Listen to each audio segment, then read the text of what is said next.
Kingdom Come Deliverance 2 is a masterpiece. Don't get me wrong, it's bigger, better, and more immersive in every way. But you know that feeling when you upgrade to a new phone and suddenly miss the weird quirks of your old one? That's exactly how I feel about KCD I. Today we're talking about 5 things that make KCD I unique. Things I terribly miss in KCD II. And yes, I know it's like complaining about missing dial-up internet, but hear me out.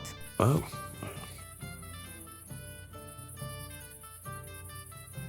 So let's talk about the first one. Horse riding in KCD I wasn't just transportation, it was freedom. You could gallop through towns like a medieval daredevil without anyone batting an eye. Other games treat your horse like it's a 19-year-old grandma. Slow down, you'll scare the chickens. But in KCD I, your horse was the medieval equivalent of a Bugatti. Flying through a bustling market at top speed?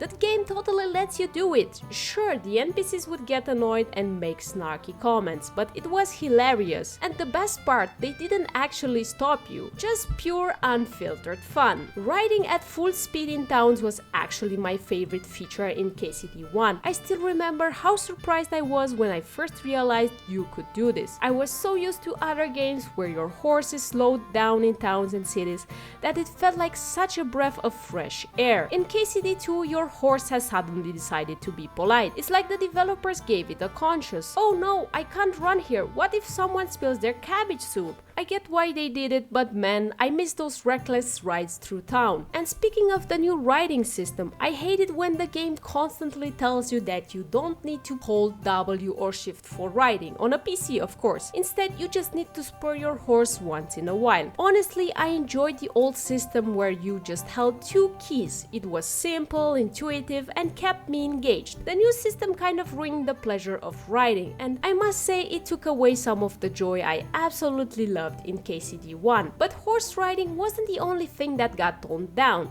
Let's talk about something a bit darker, but oddly satisfying. Mercy kills, a feature that was equal parts brutal and satisfying. In KCD I, when an enemy was lying on the ground, clinging to life, you had 2 options. Let them suffer like an evil overlord, or finish them off with a flourish. And oh, those animations. They didn't just give you one generic stab. No, they went all in. Swords, axes, maces, they all had unique animations. But there was one animation that stood out for all the wrong reasons. And I mean that in the best way possible. Imagine this, an NPC is lying there, groaning in pain, and you decide to end their suffering. What happens next? You just absolutely decimate them by smashing their head not once but twice with a mace. It was so over the top that many people joked it wasn't a mercy kill at all. It was medieval rage therapy. I'm honestly sorry that KCD II players won't get to experience this.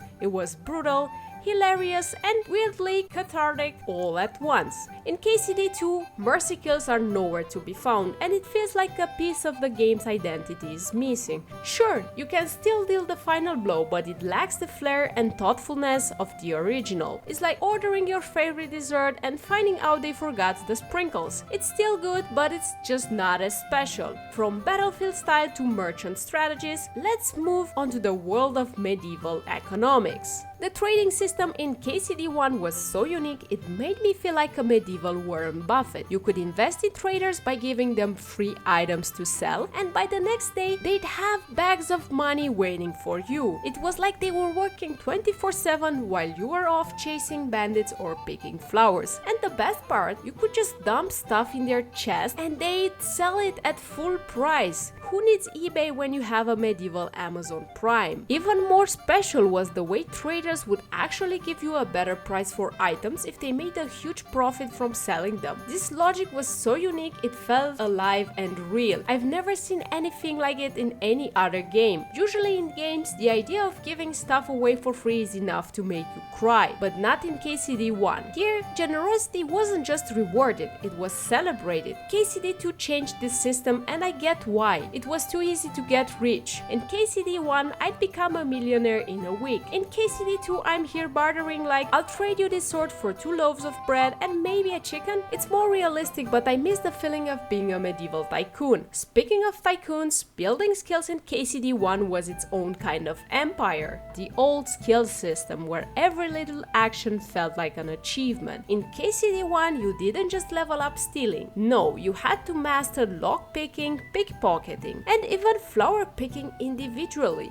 Yes, flower picking was a skill, and you know what? I loved it. Nothing says epic medieval RPG like sweating over a bunch of daisies. In KCD II, these skills are now bundled together into broader categories. For example, the survival skill covers flower picking, hunting, and all those rugged activities you'd need to survive in the wild. It's more streamlined and skills tend to level up naturally as you play. But in KCD I, every skill had to be earned. You could literally finish the game with some skills sitting at level 0 because you didn't grind them enough. A lot of players found this frustrating, calling it too hard or time consuming. But not me. I thrived on it. There was something deeply satisfying about seeing those skill bars creep up after hours of effort. Now, it's like the game went soft on us. Come on, where's the pain? Where's the suffering? And now onto something a bit more personal. Matters of the medieval heart. Finally, let's talk about romance. In KCD I, you didn't just get romance scenes, you got an entire medieval dating simulator. Remember Teresa? You could bring her gifts, take her to the tavern, even go dancing. It felt real, like you were actually courting someone. The best part, after becoming smitten with her, you earned a unique perk that made the world feel brighter. Love made everything more beautiful, like the whole game was in a soft focused romance filter. This was so different from any other romance in the game, making your relationship with Teresa stand out in a way that felt meaningful. In KCD II, however, all romance paths lead to the same time well spent perk, which feels like it's just the same for everyone. It's a nice enough bonus, but it doesn't have that personal touch. There's no distinction between the love you'd get from Teresa versus, say, a random tavern wench. It's all the same. Also, let's not forget how KCD I handled cheating. If you were caught stepping out on Teresa, she would get really upset. You'd break her heart and she wouldn't speak to you for an entire day. It made cheating feel like a serious consequence. And the best part, you could still keep dating her after completing the dating quest. It didn't just feel like a one-off quest, it felt like you were building a real connection, one that was ongoing and evolving. KCD II, romance feels like just another checklist. It's tied to quest and everything's already planned out. No gifts, no dates, no awkwardly trying to impress someone with your flower picking skills. Just temporary scenes that are about as romantic as a handshake. There you have it. 5 things I miss from KCD I. Don't get me wrong, KCD II is amazing, but these little details made the first game feel truly special. What do you think? Did I miss anything you loved about KCD I? Let me know in the comments below. And hey, if you enjoyed this trip down memory lane, don't forget to like and subscribe, because unlike KCD's I trading system, YouTube doesn't let me get rich overnight.